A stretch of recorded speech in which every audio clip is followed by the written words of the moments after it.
खुलुमबाय गोजोन फुंबिलिनि गासैबो बडलेण्ड बुब्लिनि अनसायगिरिफोरखौ बरायग्रोबाय। दिनै 20 फेब्रुआरि शुक्रबारनि फान्जामुथिखौ फरायथिनो लादों आं उदांस्रि मुसाहारिया। फान्जामुथिनि गिबियाव दं मेष राशि।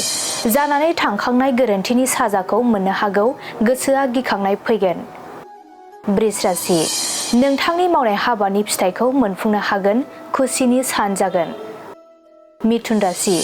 सोरजोंबा गोसो गोरोबलायनो हागौ, गोसोनि बाथ्राखौ बुंथिना लानो हागोन। कर्क राशि।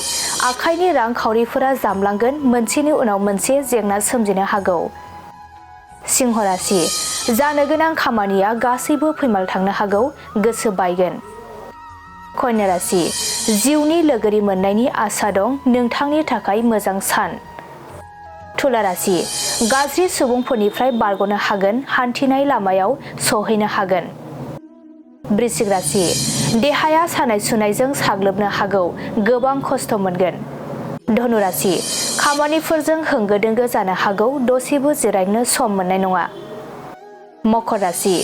सिगां फारसे दावगालांनो थाखाय बायदि खाबु मोननो हागौ, मोजां सान।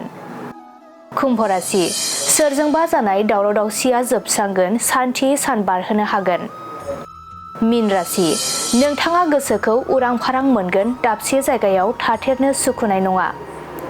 दिनै सानसेनि राशि फरायथिनायाबो एसेनोसै। आसा खालामो नोंथांनि दिनैनि साना मोजाङै मोजां थांगोन।